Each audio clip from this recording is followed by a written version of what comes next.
요즘 세상을 가만히 보면 특별히 젊은 사람들이 나이가 됐음에도 불구하고 결혼을 못하고 또 취직을 못하고 자녀를 낳지 못하고 이런 안타까운 상황들을 또 자주 보게 됩니다. 예전에는 미국에서 고등학교를 졸업하면 이 부모님과 같이 지내는 거, 이것을 수치스럽게까지 이렇게 생각을 했다고 합니다. 그러나 요즘은 대학을 졸업하고도 부모 곁을 떠나지 않는 그런 자녀들이 점점 많아지고 있다고 합니다. 이와 같은 현상을 피터팬 신드롬 증후군이라고 이야기합니다. 피터팬처럼 어린 아이처럼 살고 싶어하는, 나이를 먹고 성년이 됐음에도 불구하고 그냥 어린 시절의 그 모습 그대로 그냥 그 자리에 머물러 싶어하는 이런 사람들이 점점 많아지고 있다고 합니다. 특별히 미국에서도 성인 25세 남자 백인들 가운데 4분의 1가량이 부모와 같이 살고 있다고 합니다. 그래서 18살부터 34살이 되는 데까지 이 부모가 자녀에게 이게 주는 이 금액이 평균적으로 한 4만 달러 정도를 그 자녀에게 주고 그렇게 살고 있다고 합니다. 자녀로부터 한 4만 달러를 받아도 시원치 않은데 계속 그렇게 이미 독립할 나이가 됐음에도 불구하고 계속해서 서포트를 하는, 이래저래 요즘 부모님 세대가 더 옛날보다 더 고달픈 세대가 아닌가 생각이 됩니다. 능력 많은 부모 밑에서 스스로 독립할 생각은 하지 않고 부모 밑에서 계속해서 지내면서 일은 하지 않고 소비만 하는 이런 세대를 가리켜 피터팬 증후군, 피터팬 신드롬이라고 이렇게 이야기하고 있습니다. 물론 우리가 살아가는 이 세상이 젊은 사람들이 취직하고 또 결혼하고 자녀를 낳고 이것이 점점 이제 쉽지 않는 그런 세상에 살아가고 있지만, 그러나 우리의 자녀들 가운데도 너무 부모에 대한 의존도가 높기 때문에 거기를 박차고 나올, 독립할 수 있는 그런 마음조차 갖지 않고 그냥 엄마 아빠랑 같이 이렇게 계속 살아가는, 세상에 나가는 것을 두려워하는 이런 세대들이 점점 많아지고 있다고 합니다. 신앙적인 면에서 피터팬 증후군을 가진 분들이 있습니다. 능력 많은 부모를 의지하고 그 안전한 보호망 속에서 지내려 하는 그런 모습과 같이 우리 아버지 되시는 하나님, 모든 능력자 되신 그 하나님만을 믿고 하나님만을 의지하고 스스로 내가 해야 할 일들이 분명히 있음에도 불구하고 그런 일들은 하지 않고 그냥 하늘만 쳐다보면서 하나님만 기대하면서 살아가는 이런 모습, 신앙적인 피터팬 증후군을 가지고 살아가는 사람들이라고 생각을 해보았습니다. 우리가 믿는 하나님은 우리에게 모든 것을 공급해 주시는 하나님이십니다. 이 사실 여러분 믿으십니까? 하나님은요, 우리가 이 땅에서 행복하게 살아가는 것을 원하십니다.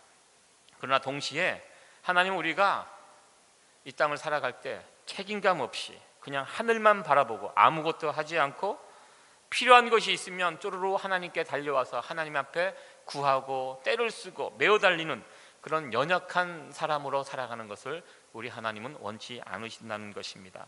오늘 본문의 이 말씀을 통해서 우리의 신앙의 모습들을 한번 돌아봤으면 좋겠습니다. 주님께서 특별히 우리에게 기대하고 계신 것이 무엇인지 오늘 본문의 말씀을 통해서 함께 살펴보기를 원합니다. 우리 본문의 이 내용은 우리가 잘 알고 있는 내용입니다. 바다에서 풍랑을 만난 예수님과 제자들에 관한 이야기입니다. 예수님께서 갈릴리 바닷가에서 하루 종일 복음을 증거하셨습니다. 그리고 그날 저녁에 급히 그 바다 건너편으로 거라사 지역으로 건너가기를 우리 주님께서 원하셨습니다. 다음 성경의 이야기를 이렇게 보면요, 거라사 지방에 있었던 군대에 귀신 들린 청년, 그 청년을 만나고 고쳐주시기 위해서 우리 주님께서는 그 저녁에 바다를 건너갈 계획을 가지고 계셨습니다. 예수님께서 배에 오르자 하루 종일 이렇게 돌아다녔기 때문에 피곤하셨던 것 같습니다. 그래서 배에 오르시자마자 주무시기 시작하였습니다. 그런데 예수님께서 주무시는 동안에 바다에 풍랑이 일기 시작했습니다. 이 갈릴리 바다라고 또 이야기하고 또 호수인데요, 우리가 살고 있는 이 미국의 5대 해우만큼은 크지 않지만 제법 크기가 큽니다. 그래서 그 지역에 사는 사람들을 그것을 바다라고도 이렇게 표현하기도 합니다. 남북의 길이가 한 20km 정도 되고요, 동서의 길이가 한 12km 정도 되는 호수입니다. 그리고 그 호수는 해수면보다 밑에 있습니다. 그래서 기압 때문에 기압의 변화가 순간순간 이렇게 일어나기 때문에 금방 바람이 불고 또 폭풍우가 일어나고 뭐 그런 호수였다고 합니다. 그래서 그 호수에서 풍랑을 만나는 일은 흔하게 겪는 일이었다고 합니다. 그날 예수님께서 배를 타고 건너가는 그 중간에 그 바다에 풍랑이 일게 되었습니다. 그 배 안에는 예수님의 제자 가운데 그 어부 출신들이 여럿 있었습니다. 그래서 나름대로 어부하면서 그런 풍랑을 겪어봤기 때문에 나름대로 그 배를 지키기 위해서 이리저리 애를 써봤지만, 이번에 겪었던 풍랑은 이전 풍랑과는 다른 풍랑이었습니다. 아무리 노력을 해도 이 성난 파도, 배를 덮치는 이 파도를 보고 제자들은 두려워서 주무시는 예수님을 깨우게 됩니다. 예수님, 우리가 죽게 되었는데 그렇게 잠만 주무시면 어떻게 합니까? 우리를 구해 주세요. 이에 예수님께서는 일어나셨고, 그리고 풍랑이 이는 바다, 심하게 부는 바람을 향하여 우리 주님께서 꾸짖고 바람과 바다를 멈추게 하셨습니다. 그리고 바다가 곧 잠잠케 되었습니다. 그리고 이제 돌아서서 그 제자들에게 이런 말씀을 하셨습니다. 어찌하여 무서워하느냐, 너희가 어찌 믿음이 없느냐라고 꾸중을 하셨습니다. 다른 말로 아직까지 너희들 믿음이 없느냐라고 우리 주님께서 제자들에게 꾸중을 하셨는데요, 이에 제자들이 예수님의 그 능력을 직접 두 눈으로 확인하고 도대체 저분이 누구시길래 바람과 바다가 그 앞에서 꼼짝을 못하는가 하면서 예수님을 다른 분으로, 예수님을 하나님으로 다시 한번 경험하는 귀한 고백을 하는 내용이 오늘 본문의 내용입니다. 오늘 본문의 내용을 통해서 세 가지를 한번 살펴보기를 원합니다. 본문을 통해서 강조되고 있는 부분이 있습니다. 예수님이 타고 가시는 배가 풍랑을 만났다는 사실입니다. 지금 예수님께서는 제자들에게 어디로 갈 것인지 목적지를 밝히고 있습니다. 그리고 그곳을 향하여 항해를 하는 도중이었습니다.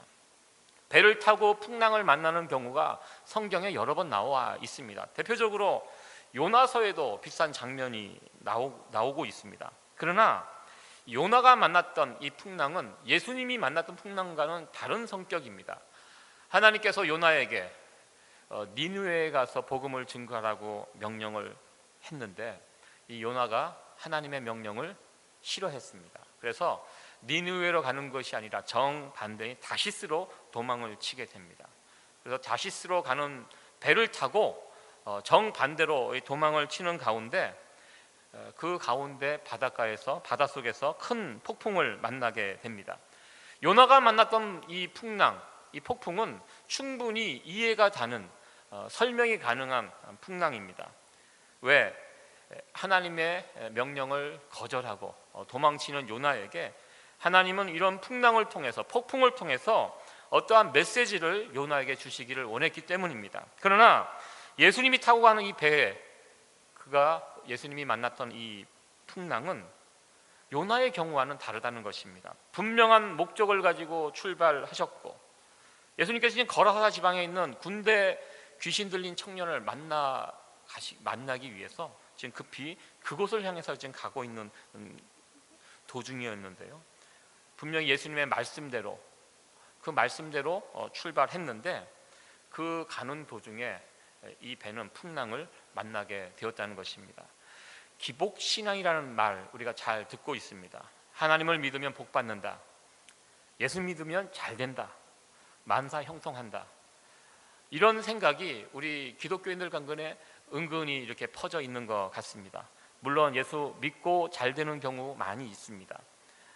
예수 믿고 이 땅에서 장수하고 복을 누리는 분들 우리가 주변에서 흔히 만날 수 있습니다. 그러나 예수님을 믿고도 어려움에 빠질 수 있다는 것입니다.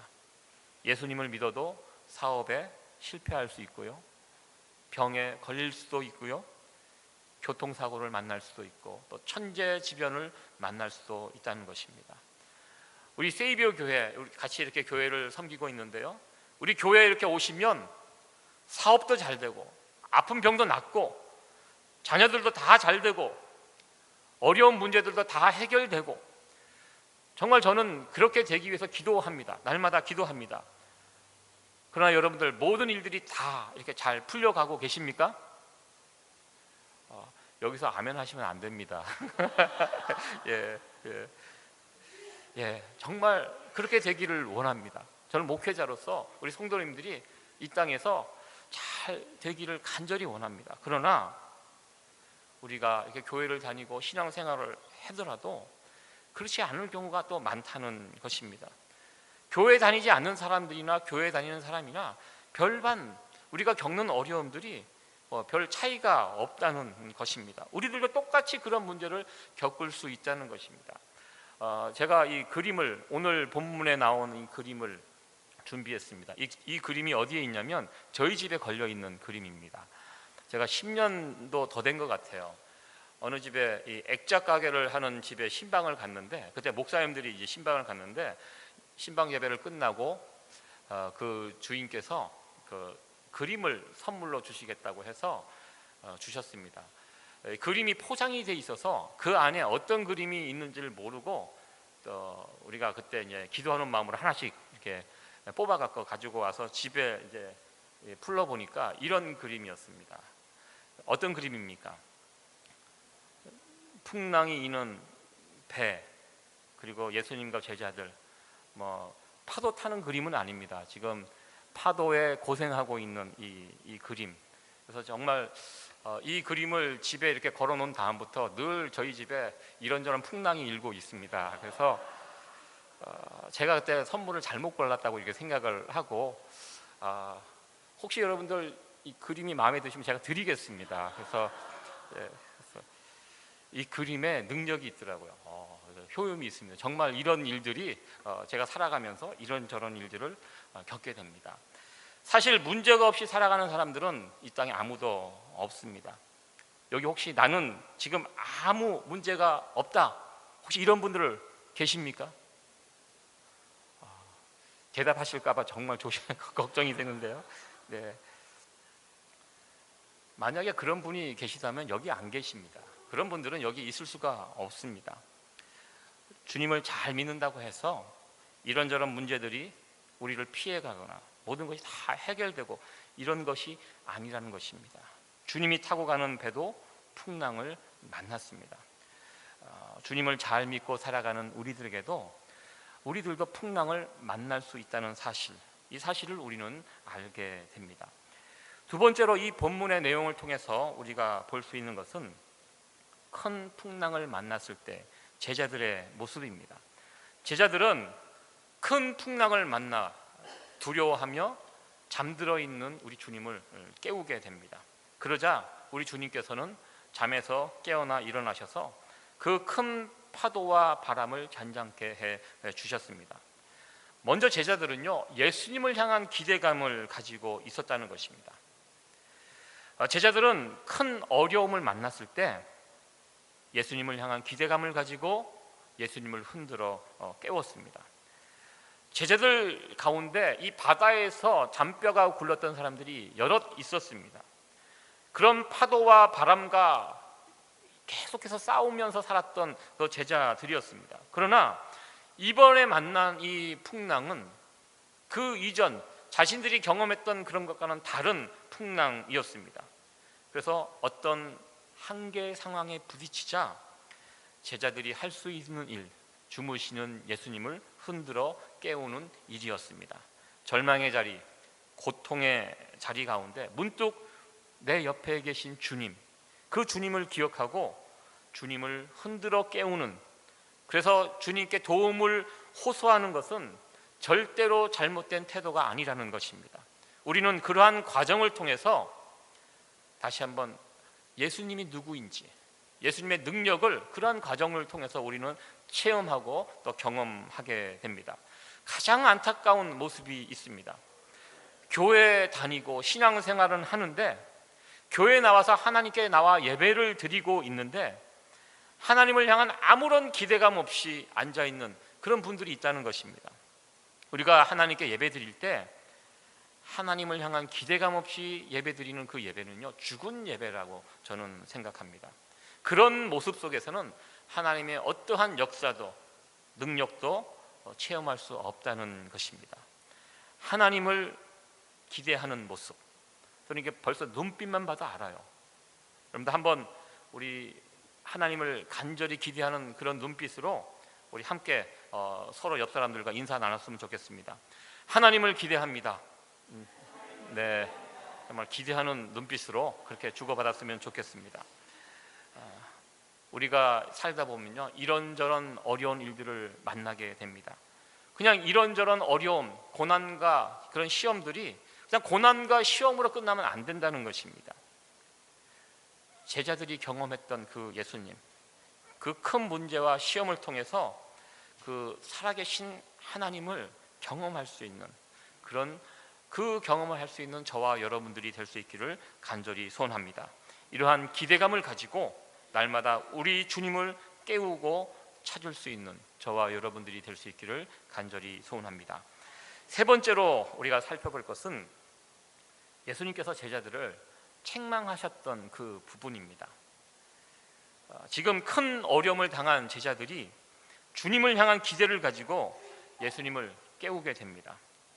그런데요, 예수님은 이 모든 일들이 끝난 다음에 제자들을 책망하셨습니다.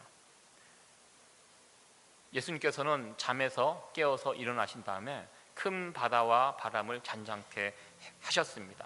그리고 제자들을 향하여 믿음이 없는 자들이라고 책망하셨습니다. 예수님께서 왜 제자들을 책망하셨을까요? 제자들이 잘못한 것이 무엇입니까? 제가 조금 전에 삶의 어떤 큰 어려움과 시험을 만났을 때 우리가 주님을 흔들어 깨우고 주님께 도움을 구하는 것이 결코 잘못된 모습이 아니라고 제가 말씀을 드렸습니다. 왜 예수님께서 제자들을 책망하셨을까요? 사람들 가운데 그런 사람들이 있습니다. 자는데 건들면 굉장히 짜증나는 분들이 있죠. 예수님이 이런 경우입니까? 피곤해서 이게 고온히 자고 있는데 흔들어 깨워갖고 잠을 깨웠기 때문에, 그것은 아니라는 것입니다. 예수님도요, 제자들이 예수님에 대해서 어떤 기대감을 가지고 있듯이 예수님도 제자들에게 기대감을 가지고 있었다는 것입니다. 어떤 기대감을 우리 주님께서는 가지고 있었습니까? 예수님께서 제자들에게 말씀하셨습니다. 저 편으로 건너가자. 주님께서 그 말씀을 하시고 그 배에 올라타서 제자들과 함께 가고 계셨습니다. 만약에 제자들이 그 주님의 말씀을 기억하고 그 배에 타고 계신 주님을 분명하게 바라보고 있었다면 사실 주님을 깨우지 않고 나름대로 이렇게 저렇게 노력할 수 있었다는 것입니다. 이 그림을 다시 한번 보도록 하겠습니다. 여러분들 이 그림을 볼 때 여러분들은 무엇이 제일 먼저 눈에 들어오십니까? 저 무서운 파도가 여러분 눈에 들어옵니까? 아니면 배 안에 타고 계신 예수님의 모습이 여러분 눈에 들어오십니까? 제자들은, 우리들은 예수님을 보지만요, 제자들은 저 상황 가운데 큰 파도가 눈에 먼저 들어왔다는 것입니다. 큰 파도, 배를 삼켜버릴 듯한 저 파도를 보고 두려워했습니다.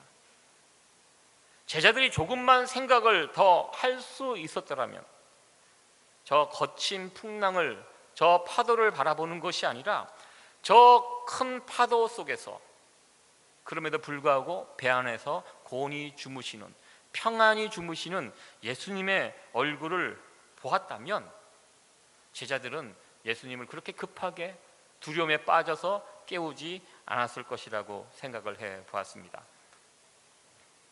오늘 말씀의 제목이 주님의 기대입니다. 우리의 신앙생활에는 이 두 가지 기대가 있습니다. 우리가 주님을 기대하는 것이 있습니다. 주님께 바라는 것이 있고요, 또 주님이 우리에게 바라는 것이 있다는 것입니다. 이 가정에서 흔히 겪는 일입니다. 직장 생활 하시는 분들은 그런 경험을 하실 것입니다. 우리가 직장 생활 월요일부터 토요일까지, 어떤 분은 월요일부터 금요일까지 일하시고 또 이렇게 일주일에 한 번이나 뭐 몇 달에 한 번씩 휴일을 우리 얻고 집에서 쉬는 날이 있습니다. 열심히 그 일을, 전쟁터 같지 않습니까? 우리의 일터가 열심히 일을 하고 하루 집에서 이렇게 쉬게 되면 남편들이 가족에게 거는 기대가 있습니다. 어떤 기대를 가지고 집에 계십니까? 쉽니까? 오늘만큼은 나를 건들지 말아라. 푹 쉴 수 있도록. 이것이 아마 보통 남편들의 기대라고 저는 생각을 해봤습니다. 그러나 아내 되시는 분이나 다른 자녀들은 다른 기대가 있습니다. 어떤 기대? 평소에는 아빠 얼굴을 잘 못 보니까 바쁘니까, 그러나 이렇게 하루 쉬는 날은 집에서 무엇을 해, 그냥 자고, 그냥 방에서 안 나오고 잠만 자고 쉬고 그런 것이 아니라 어떤 기대를 가지고 계십니까? 우리 아내 되신 분들 잘 아시죠? 어떤 남편에 대한 어떤 기대가 있습니까?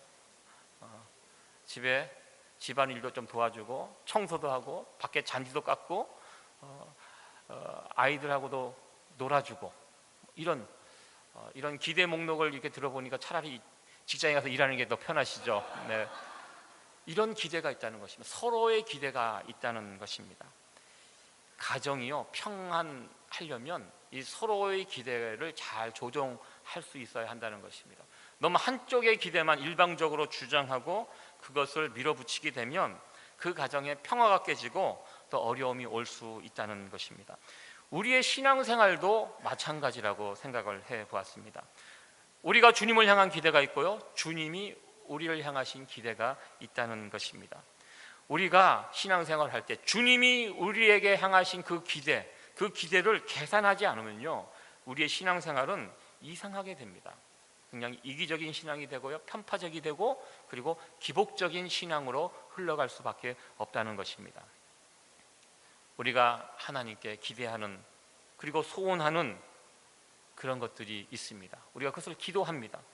그런 것이 있는가 하면 우리를 지으시고 우리를 부르신 하나님, 그러나 우리가 연약하고 부족하지만 그러한 우리들에게 무엇인가 기대하고 계시는 하나님, 그 하나님의 기대가 있다는 그 부분을 우리가 꼭 기억해야 한다는 것입니다. 성숙된 믿음이란 이런 것이라고 저는 생각해 보았습니다. 우리가 해야 할 일들은 최선을 다해서 일을 하고, 하나님이 하실 일들, 그 일들을 우리가 열심으로 메어 달리고 하나님께 요구하고 기도하고 기대하는 것, 이 두 가지가 잘 조화를 이루는 사람이 성숙된 신앙이라고 생각해 보았습니다. 어떤 분들은요, 예수님께 너무 빨리 문제를 가지고 나가는 분들이 있습니다. 바람만 조금만 불어도 바로 흔들어 깨우는 이런 좀 연약한 신앙의 모습을 가진 분들이 있습니다. 조금만 어려움이 와도 전화하고 힘들어 죽겠다, 힘들다, 도와달라, 이런 어린 아이와 같은 연약한 신앙의 모습이 있다는 것입니다.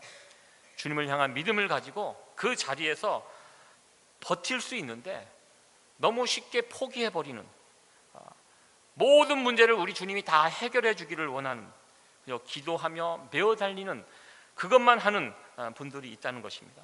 물론 어려운 문제를 만났을 때 주님을 찾지 않는 사람들보다 훨씬 나은 사람들입니다. 그러나 주님께서 해결해 주실 수 있는 문제도 물론 있지만 우리들이 해야 할 문제, 할 수 있는 문제들도 있다는 것입니다. 그 문제까지 주님께 가지고 나가서 메어 달리면 안 된다는 것입니다. 그렇게 바람직한 모습은 아니지만 어떤 분이 로또가 당첨되게 해달라고 간절히 기도했다고 합니다. 열심히 기도했다고 합니다. 로또 한번 당첨되게 해주십시오. 간절히 기도했는데요, 드디어 하나님께 응답을 받았습니다. 기도 응답을 해주셨는데요, 하나님께서 기도 응답을 어떻게 해주셨냐면, 얘야 일단 로또를 사라. 예, 사고 기도해라. 예. 하나님을 향한 기대감을 가진 사람들은요, 하나님께 모든 것을 맡기고 나는 아무것도 하지 않고 이런 사람이 아니라는 것입니다. 기도를 하고 가만히 앉아 있는 것이 아니라 기도하고 믿음을 가지고 우리가 해야 할 일들은 찾아서 그 일들을 열심히 행하는 사람들, 이런 모습, 이런 사람을 우리 주님께서는 기대하고 계신다는 것입니다. 예수님께서 배를 타고 주무시기 시작할 때 우리 주님은요, 자신의 몸을 제자들에게 맡기셨습니다. 제자들을 믿었습니다. 그래서 믿었기 때문에 그 풍랑이 있는 바다 속에서도 고온히 깊이 잠을 주무실 수 있었습니다. 만약에 제자들이 믿음 있는 자들이었다면 그 자신들을 믿고 자신들을 기대하면서 주무시고 계시는 주님의 그 모습을 볼 수 있었다면 그렇게 쉽게 예수님을 깨우지 못했을 것이라고 이렇게 생각을 해 보았습니다. 그냥 그 예수님의 말씀을 듣고 저것을 향하여 힘들지만 열심히 노를 저었을 것이라고 이렇게 생각을 해 보았습니다. 더 큰 믿음을 가진 제자들이라면 아마 제자들 가운데 그런 사람들도 있었을 것입니다. 어차피 이게 바람 불고 이럴 때는 노를 저어도 잘 가지 않으니까 나도 예수님처럼 옆에 그냥 누워서 자겠다. 왜? 예수님 주무시고 계시니까. 그러니까 그 속에서 옆에서 잠을 청하는 제자들, 이런 제자들이 있었다면 그 제자들 또한 굉장히 믿음이 큰 사람이었을 것이라고 이렇게 생각을 해 보았습니다. 장거리 여행을 저도 가끔 가게 됩니다. 예전에는 제가 혼자 다 이제 운전을 하고 10시간, 8시간 하루에 이렇게 운전을 하고 멀리 이렇게 여행하는 것, 특별히 저는 이제 장거리 여행, 멀리 가는 것을 좋아하는데요. 너무너무 피곤하고 졸리면 잠깐 차를 세우고 이렇게 잠을 자고 가기도 하지만 언젠가 한 번은 제 아내에게 운전대를 맡기고 저는 조수석에 이렇게 탄 적이 있었습니다. 가야 되니까 시간 내에 가야 되니까 너무너무 졸려서 이러다가는 사고가 날 것 같아서 제 아내에게 운전대를 맡기고 저는 옆에 가서 눈을 붙이려고 조수석에 앉았는데 참 신기하게도 조수석에 앉으면 잠이 안 와요. 네. 그 전까지는 정말 이 졸음 때문에 거의 이게 이러다가 큰일 나겠다 해갖고 조수석으로 이렇게 옮겨갔는데요. 그 조수석으로 딱 옮겨가니까 오히려 정신이 말똥말똥해지고 그리고 그 손잡이를 계속 꼭 잡고 있고 제가 아내에 대해 믿음이 없는 겁니다. 제 아내가 운전을 그렇게 썩 잘하는 사람이 아니기 때문에 그런데요. 근데 언젠가는요, 제가 조수석에 탔는데 잠이 깊이 든 적이 있습니다. 저도 나중에 놀랐어요. 내가 어떻게 차를 타고 잘 수 있었을까? 곰곰이 생각했습니다. 왜 그럴까? 내가 삶에 대해서 그냥 놓아버린 것인지, 아니면 믿음이 생긴 것인지, 죽으면 죽으리라 이런 믿음이 제가 아마 생겼던 것 같습니다.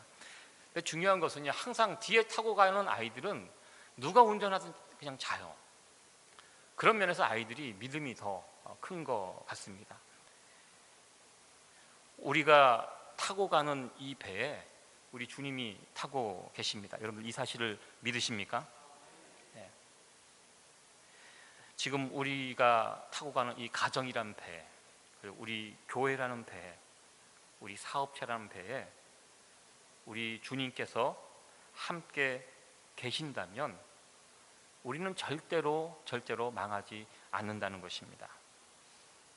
주님이 타고 계심에도 불구하고 여전히 불안해하고 두려움을 품고 있다면 그것은 우리가 주님을 향한 믿음이 부족하다는 분명한 증거입니다.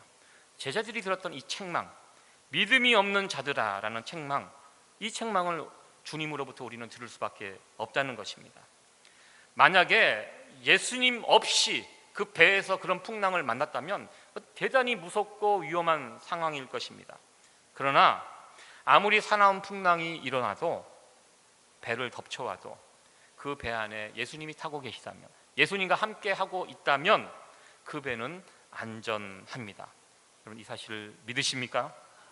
우리가 이 땅에 살아가면서 이런저런 어려움들을 만날 수 있습니다. 불같은 시험도 겪을 수 있습니다. 제가 개인적으로 참 좋아하는 말씀인데요, 이사야 43장 2절에 있는 말씀을 우리 같이 한번 읽어보도록 하겠습니다. 시작. 내가 물 가운데로 지날 때 내가 함께 할 것이요 강을 건널 때 물이 너를 침몰치 못할 것이며 내가 불 가운데로 행할 때 타지도 아니할 것이요 불꽃이 너를 사르지도 못하리니. 아멘. 여기 보면 이 표현이 참 재미있습니다.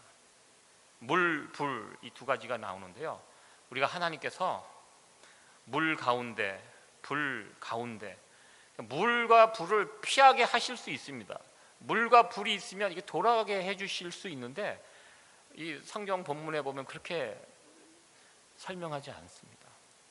물 가운데로, 불 가운데로 이렇게 지나가도록 그것을 허락하신다는 것입니다. 그런데 중요한 것은 그 물과 불이 우리를 건드리지 못하게 해주신다는 그런 말씀입니다.